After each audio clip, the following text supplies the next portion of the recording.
Around the year 1976, the late brilliant Dr. Cress Welsing, early in her practice, who was a third generation psychiatrist, she asked the question that what was driving black people crazy? And upon being around many groups, thinking groups, intellectuals around the Black Power movement around this time, because in the 70s, black people, the black community was more collectively understood and together as far as what racism was and how it impacted our lives. She found herself at a rally, at a meeting one time in Washington, D.C. And it was at that meeting where she heard these words right here. Racism is a system. And right then and there, it clicked to her. Out of all her years of studying and traveling with her wisdom, trying to understand the things that was impacting black people, she heard those words and she was automatically captivated. And right there on the other side of the room, as she went to go find out who this gentleman was, she come to understand that this was Neely Fuller Jr. And from that day and that point on, they formed a very close friendship and a very close bond. As she began to have more conversations with Mr. Fuller on his concept of racism and what it was doing to non-white people in the concept called America, she became more intrigued. He is actually the sole individual that inspired the writings of the ISIS Papers, which is one of the most powerful writings that have impacted my life. But I come to find out in their history and just listening to many lectures and getting history, she actually helped him put together the code. Now, it absolutely blew my mind when I came to find out that it took 17 years to complete this book, which is why I don't feel bad about as long as it took me to write my book. However, even at that point, she would mention Neely Fuller a lot in her lectures and her speaking engagements and radio interviews. And I never really would trip off of it because I didn't think it got no better than the ISIS Papers. And then one day she said that Neely Fuller Jr. was the greatest genius of our time. So for somebody that I highly look up to as far as an intellect and understanding racism that could answer the questions that nobody else could answer, tackle the issues that nobody else wanted to, I had to seek a little bit deeper and further into the writings of Mr. Neely Fuller. And upon engaging the book, the one thing that Gus T. Renegade used to say, which we was always on Talk Taming and the Cows, because he was the main interviewer, because everybody didn't know how to interview Dr. Cress Welsing or Neely Fuller. So only special people that understood how to interview them could only interview them. And he would always say, now, when Mr. Fuller begins to talk, you have to follow the logic. And he would always say that, and I clearly didn't understand why. So upon listening to Neely Fuller, he was monotone, he dragged, he really, he's not a high energy type of guy. He doesn't never raise his voice.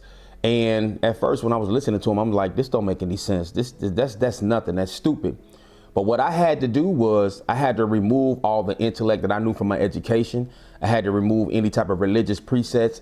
I had to remove any type of experience of what I thought to be correct to understand these works. Just like with the ISIS Papers, it took almost 3 to 4 years before the concept of the code and what he was talking about hit. And I was forever changed as an individual. And when I came into the understanding of the code, which is the United Independent Compensatory Counter-Racist Code, a textbook workbook for victims of white supremacy, for thought, speech, and actions. It forever changed me as a father. It changed me as an uncle. It changed me as a worker and those in the midst of my career, my field, and everything that I've done. It changed me as a coach. I had clear vision and clear path on the things that I need to do to set out to achieve my goals and my accomplishments. And then I had to issue a lot of apologies to a lot of people that I hurt and affected throughout the years. Because the one thing about the code was about being constructive in all your thoughts, speech, and actions, and that you're always getting the constructive result.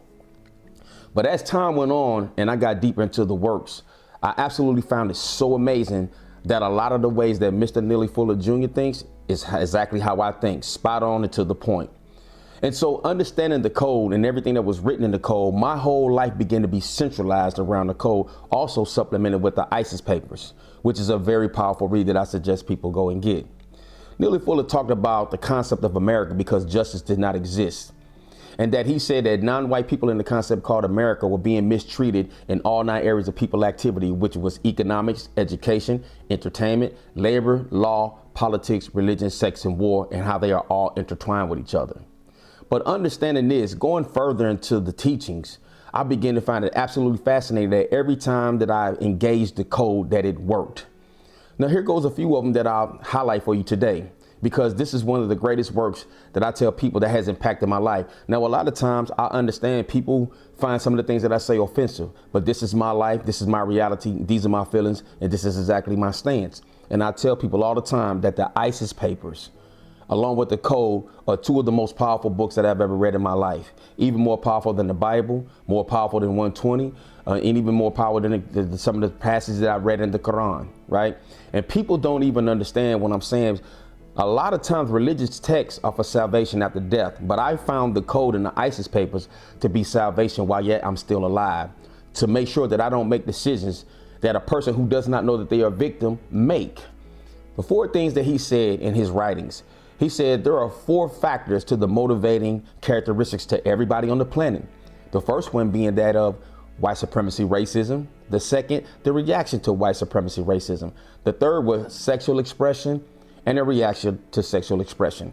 And as we look through society, and it's always been said that if you do not agree that you are a victim of white supremacy or racism doesn't affect you, then this is not for you. The Code is not for you. And if you're in conversation with an individual who dejects the whole idea of racism, you are supposed to end it right then and there. But upon those 4 principles that I gave you, I found it to be true throughout the course of my life that when you get around a bunch of guys, your friends, you had a social gathering, a family get together, a barbecue, whatever it may be, amongst non-white people, at some point in the conversation, they are going to talk about how they were mistreated on a job, discrimination, pulled over by the police, profiled while they were in a retail store trying to shop for themselves, sometimes even in a grocery store. And then right there is where you begin to have the questions. This is another thing that I learned from reading the Code, was how to master communication effectively by staying in the question lane. What I found it to be over the years, a lot of times ego, pride is based on making statements without having any information. A lot of times when you're in conversations in groups of people, you will find that adults will get into arguments with one another because they don't ask enough questions. And sometimes when you ask an individual a question, it subconsciously makes them feel valued because you care to know about their values, interests, and their principles.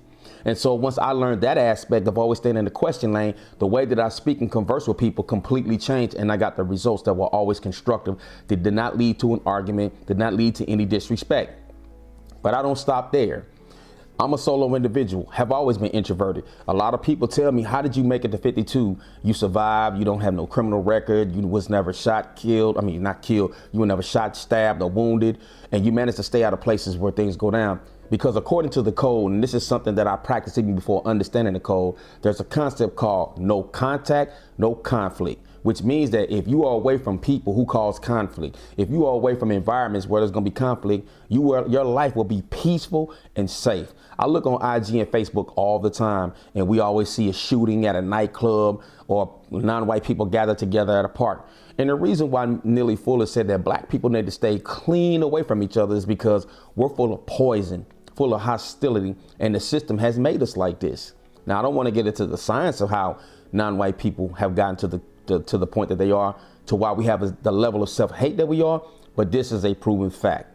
No contact, no conflict. If you call my phone on BS, I will not answer. If you want to call my phone to talk about where the hoes at, where the bitches at, I will not answer. If you call my phone talking about, hey, we down here kicking it, but there's no calls to the purpose, or we're not getting together to figure out how we can solve problems in the community, maybe we can figure out money solutions to invest as a group of people, I will not be attending, because there will be conflict.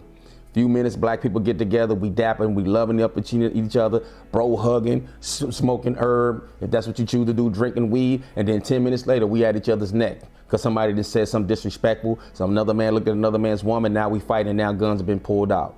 So I found that concept to be one of the main things that preserved my life. Let's go to another concept that Mr. Neely Fuller talked about in the Code. When you're encountering a race soldier, a suspected race soldier, not a police officer, because they're not one and the same. Police officers are polite to people and police the community. Race soldiers are there for the purpose and the empowerment of the system of white supremacy. So when you are in the presence of a race soldier, you can quickly identify these guys because they are aggressive. They do things that trigger your emotions. They may even say something verbally that they will not be held accountable for. You are never to fuss, fight, or flee. Those are the 3 F's that he always talked about in the Code. Don't fuss, Don't fight, don't flee. In other words, how many of us have witnessed on video every time a cop, or a race soldier pulls over a non-white individual in their vehicle, and the first thing they want to do is start arguing, talking about they know my rights. And you may have rights, but the objective is to make it home safely and let the pen be more powerful than your words. Or a lot of times they want to fight with the police. Now, there are instances where I understood police have attacked a woman, they attacked a child. I completely understand it. And at that point, may the glory and grace of God cover you in that moment and preserve your life. However, a lot of times that's not the case. The third thing is don't flee. I've seen so many times, even the Walter Scott shooting in South Carolina, where the police officer pulled him over. I think he had warrants or was behind on child support. He took off running. Now, we can easily say it was wrong for the cop to discharge the weapon. But at that point, you've given him, according to the code of the white supremacists, all objective to eliminate you, shoot you, and kill you. And he may serve a little bit of time, but he'll be out soon, when you could have just simply dealt with it, preserved your life, and lived to see another day. These are the mistakes that victims make, or that people who do not know that they are victims make. And it's been spoken about in the ISIS papers, the science behind the gun, and why white supremacists call firearms the great equalizer. But that's another day, another time, another story. But another thing, let's move on to another concept. Let's talk about the 4 show-off-isms that Neely Fuller always talked about that non-white people do every day. Number 1, showing off the things that white people have allowed you to obtain. So how often do we look on social media or go around our friends and our families and they're showing off they got a brand new car, they got a brand new house, they got a brand new watch, they got jewelry. None of these things are produced by the individual that's actually bragging about it. So what are you bragging about it for? Because you didn't make it, you didn't produce it, you didn't create it. And so that's show-offism number 1. The second show-offism he talked about is showing off the things showing off the information that white people have allowed you to obtain. And we all know somebody in plethoras of people, I'm educated, I know this, I know that. That is a major show-off in our community. And while we yet have a lot of people who do attend universities and have gathered education, and this is not an anti-education sentiment, but at the end of the day, when we come to understand that everything that we are learning is written and made up in the rules and regulations of white supremacist white people. Nobody black is pulling triggers, writing laws and legislations or anything of that nature. You can only petition to get them, but we are not the game setters and tones of this racist structured society. So to brag about being educated in what you know, it means absolutely nothing. And what is it, and how is it that it's an oxymoron? So many people bragging about being educated, and yet we still have the same problems that's been impacting our communities forever. So when you hear a person talking about, I got my master's degree, yeah, you have your master's degree. I don't think they'll ever teach us what they know, because if they did, we could dominate. And that's what this is all about: domination, mistreatment, power, and control. The third show-offism that Mr. Neely Fuller talked about in the code was showing off to each other, belittling each other. What's one of the things that black people can be seen doing every single day, whether it's on social media, whether it's in your personal private space and circles? Laughing, talking about one another. What are those? You know, we talk about the way a person is built physically. We talk about the way a person looks. We talk about their clothes. We may talk about the area that they live in. We might even talk about their mother, which we know mama jokes have been widely accepted in our community, but if we really think about it, it should be unacceptable. That is the third show-offism. A lot of time we call it ranking and joning. The fourth and last show-offism that he talked about was sexual impressions. The number one impression that we have showing off to each other is how sexy we think we are, how good we think we look. We're in the gym, we have no stomach, got big muscles in the chest, or, you know, our young women are walking around with ass and breasts all out over the place, showing off to one another. I call it genetic boasting. Showing off to each other, which is a form of sexual expression to one another, and impressions. And I find a lot, the more that I dug into the code, the more that I found that it pinged the head of every single non-white person I know and have known throughout the course of my life. Very few walk outside the perimeter. This is why during the slave days, the most dangerous slave was the one who did not party when the slave master allowed them to go drink, party, and mate. It was the slave that always sat by and observed the slave master and everything that he did, how he thought, how he spoke, and how he acted, to free himself, which Neely Fuller talked about in his movie list, that all non-white people, since we can identify about being confined, and when you're incarcerated, it's called greater confinement because all non-white people are confined in the system of white supremacy, that in the Shawshank Redemption, the character Andy Dufresne studied the warden to free himself, while the other prison inmates only cared about drinking, partying, fighting, and doing the most non-constructive things, listening to noise and not music, which was another code, which was another science of the code. Listening to music makes you think. Listening to noise makes you do counterproductive things. And so all you want to do when people ask about what exactly is the code is simply things that you do, things that you don't do, things that you say and things that you don't say, and you always get a constructive result. A lot of people don't understand it's now commonly popular for people to say we got to be on code, on code, on code. This is nothing new, ladies and gentlemen. Mr. Neely Fuller has been speaking about a code all the way back since the 1960s, which he was the same man, the same mind that said black men will be wearing dresses. He said this in the late 60s and people laughed at him. Now we fast forward to the latter half of the millennium, 2023, 2024, 2025. What do we see in our society, in the black community? Men wearing makeup, heels, dresses, purses, merces, and painting their fingernails, because there's only one man in this society, and that's the white supremacist. Black men are never to reach their genetic potential, as said by Dr. Frances Cress Welsing, as she always spoke about, and the system has done its job to do just that.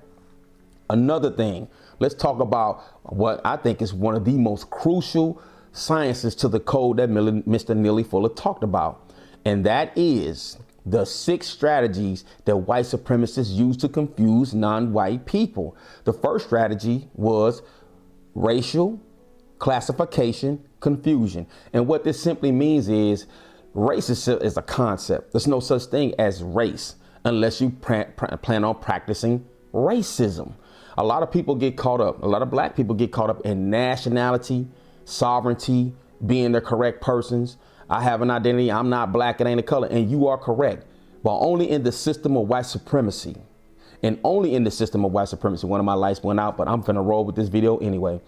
Only in the system of white supremacy, it does not matter to a white supremacist. The only thing that matters to them is if you're white or not. Outside of that, you are to be subjected to the worst type of treatment. And so in understanding these things, people get caught up in these classifications about what I am and what I am not. I'm a Hebrew and that's all, that's fine and dandy, but show me how that garners power in the system. The second confusion was racial population dislocation confusion. We see it all the time. Gentrification, start to raise the property taxes. You start to see them build a Starbucks.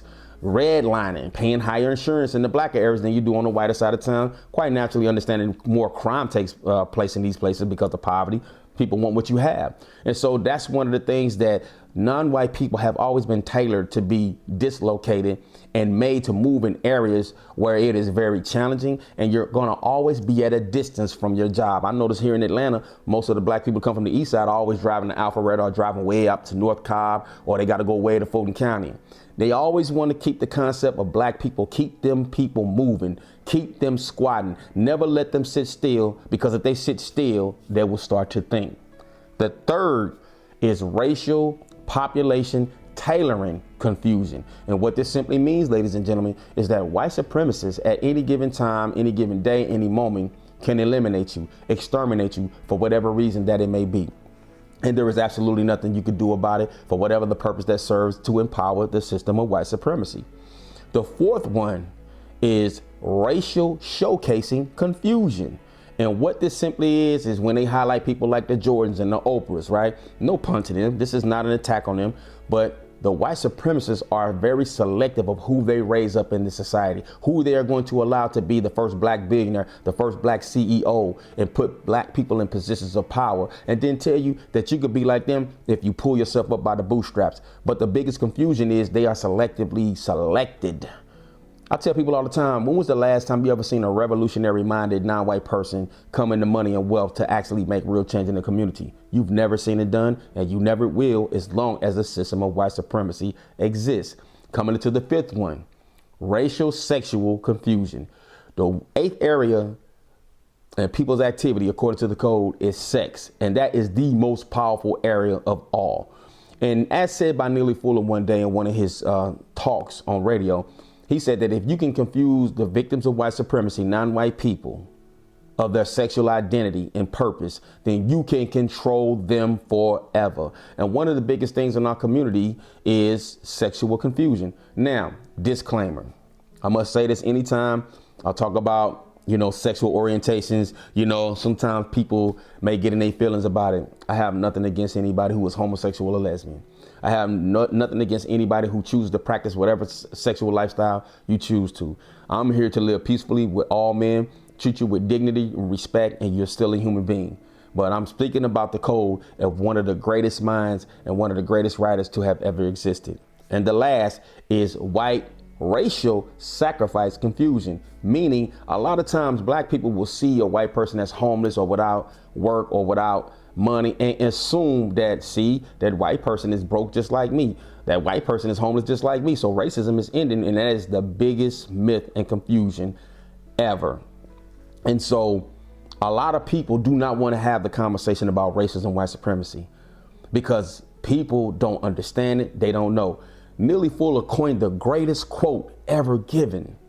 He said, end quote, "If you do not understand racism, white supremacy, what it is and how it works, then everything else that you understand will only confuse you."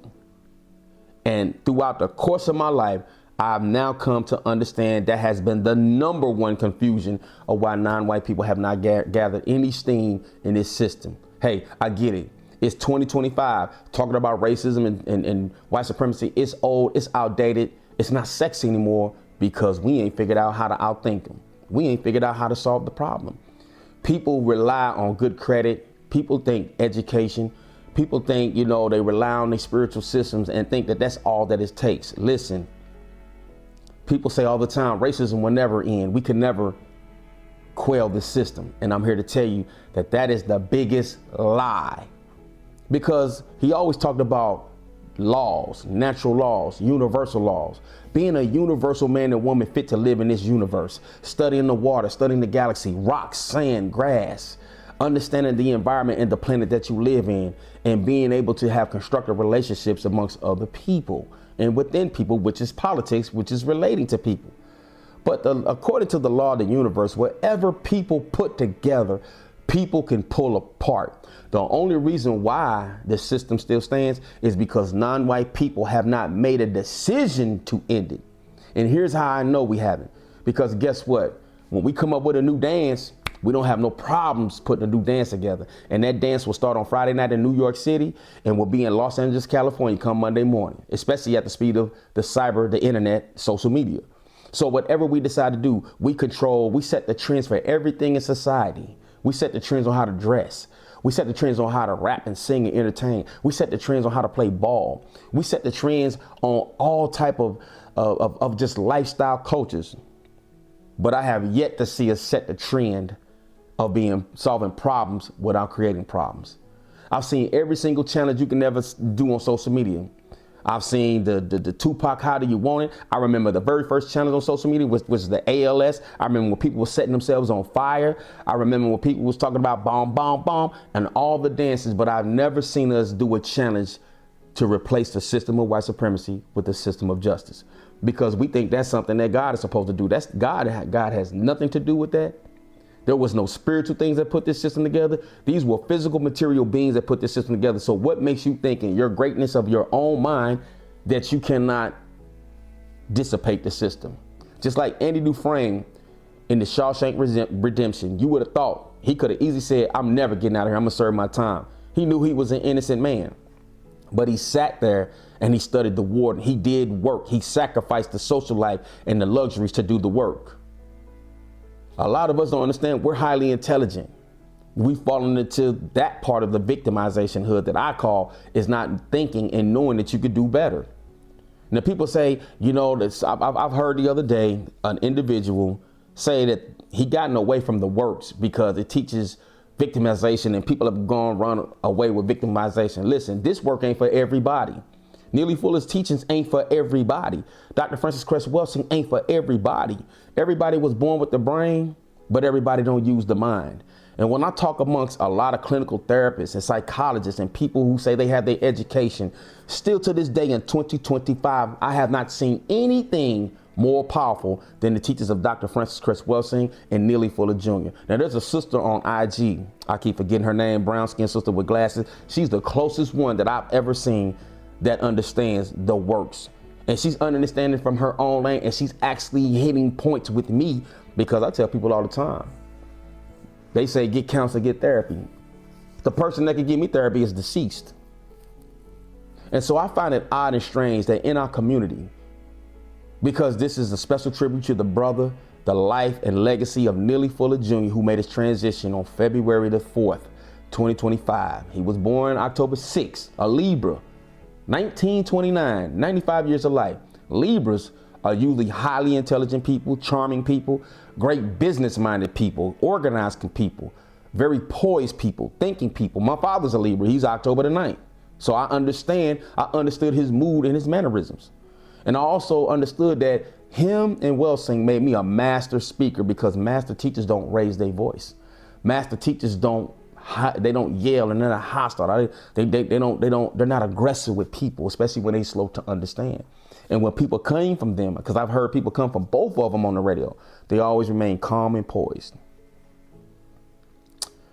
I encourage each and every individual to grab a copy of the ISIS papers by the late brilliant Dr. Cress Welsing.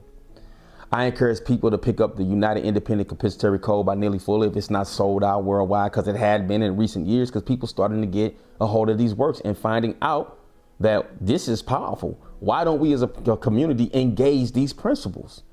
And it's not for everybody. I get it. It's not for everybody. And I'm not here to argue or force or press anybody to understand these works. They always say when the student is ready, the teacher will appear.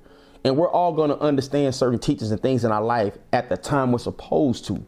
I didn't understand this early in my walk in my 20s and 30s, when I was around the Black Power community, when I was around the RBGs, the Muslims, the Hebrew Israelites, and eventually became a 5% of myself, became Knowledge 120, earned my flag, until I had enough wisdom and understanding in my travels, in my walk. It was now time for me to understand the ISIS papers and the code, and like anything else. And I tell a lot of people a lot of times from that era, listen, y'all Muslims, y'all are Hebrews, 5%ers, Sunni Muslims, Christians, whatever the case may be, Nuwabians, but we're all still non-white people under the whole umbrella of racism, white supremacy. Show me how it works.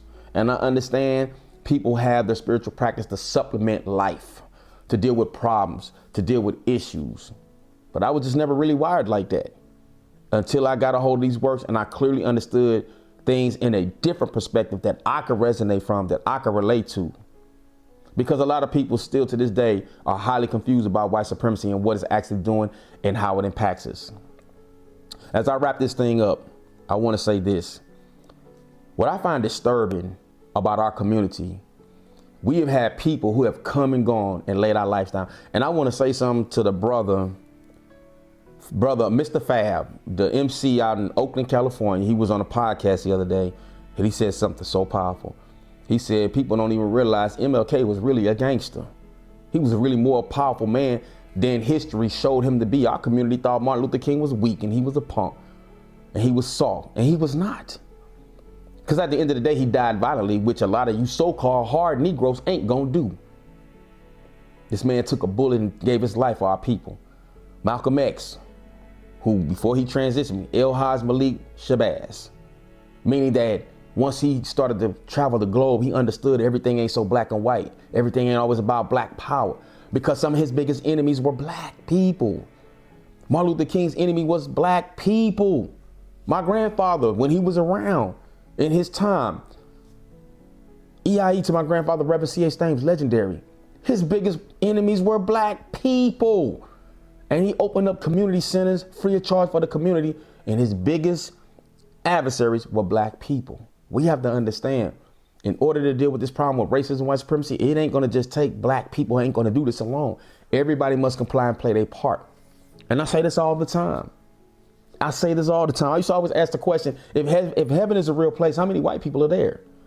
You can't say that you love your brother. You can't say that you are a child of God. And you can clearly see that there is a problem on this planet with racism. And if you didn't understand what I just told you as a white person and not coming in hate, because according to the code, there's only 3 people on the planet. That's white people, non-white people, and white supremacists, according to the code. But everybody must play their part to deal with this problem. So humanity can operate at its full capacity for however much time is left in the world. If the world ever ends, who knows? I don't know. But I am grateful for the life and the legacy and the offering that Neely Fuller gave to us with the United Independent Compensatory Code.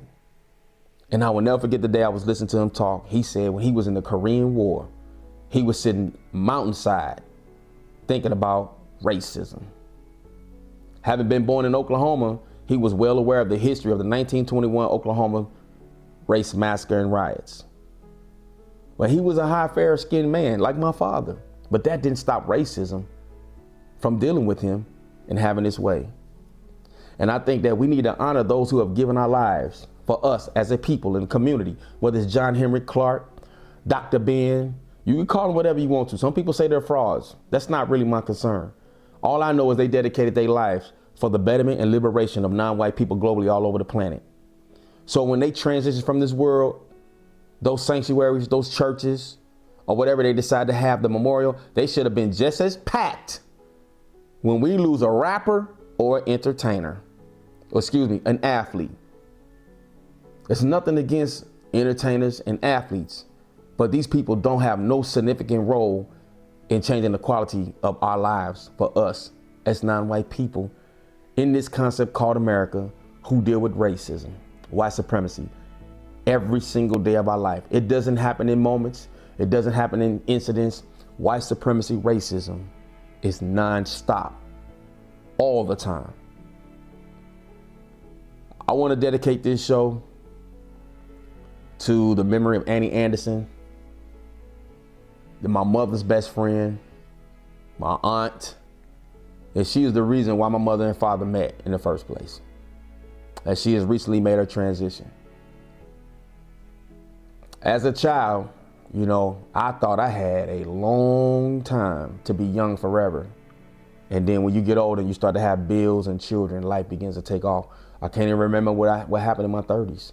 I don't remember much about my 40s. I'm 52. All I know, I've been working hard for a long time because of the bad decisions that I made young that followed me all the way up until the age I am today. Young men. But again, I have lost another childhood staple and somebody who had a great impact and influence on me. My cousin Crow, Lavelle Anderson. Man, you ain't alone. You still got me, brother. We ain't cousins, we brothers. And I just want to acknowledge your pain. I want to acknowledge your loneliness that you may be going through right now in this episode. How much I admire you, how much I respect you as a man, bro. I done seen you tackle a lot, dude. I done seen you go up and I've seen you down at your lowest point, and you never stop. You never stop. And I commend you for that. Thank you for the love that you always given me and my children, as well as all my family. So with that being said, let us love each other in quality. Let us value each other with quality value. And as I wrap this up, make sure you like, share, and subscribe. Tell the problem solver to come on in. And also, if you have not ordered your copy today, and this was also, the writings was inspired by Neely Fuller as well as my parents and my children, in which at the beginning of the book, I give a lot of dedication. You know, in this portion of the book, the dedication, Neely Fuller is mentioned in here along with my mother, my father, my children, who are my greatest inspirations, as well as Dr. Cress Welsing. So this submission that I give to the world was inspired by those teachings and those who've impacted my life young. And so, and this is for young men. You know, a lot of women be like, can I read that? You know, listen, you know who reached out to me that purchased this book and it benefited her and her children, and it shocked me? It was a white woman who has children by a black man and had questions about the book. So it's not necessarily for you as a woman. Women can still read this and see how some men may think, some men who are codified. But if you have a young son, a young man in college, this is the perfect book for them to read. So they don't make the mistakes that an old man like me made, and they don't have these issues that follow them all the way into their 50s, right? And shout out to everybody that's been supporting the channel. My subscribers have went up. And listen, I have a diamond, I have a gem of an interview coming up next week with a young man that I'm highly fond of. Basketball scientist, coach, player himself. He's going to talk about his journey, his lifestyle, and becoming a new father with brother young man D. Allen. That's what everybody knows him around in Atlanta. Played with Deontay Frigga on YouTube and major platforms. He's a 1v1 guy that not too many guys have beaten. So that interview will be coming up next week. So anyway, I know I'm gonna keep these episodes down to 10 minutes, but this right here was a special tribute, so there was no time limit. But I encourage each and every last one of y'all today, if you don't have an order, if you don't have a copy of the ISIS papers, if you don't have a copy of the code written by Neely Fuller, I'm gonna put it down in the link. Order your copy today and start to understand what you may be confused about, what you don't know, to give yourself a better quality of life.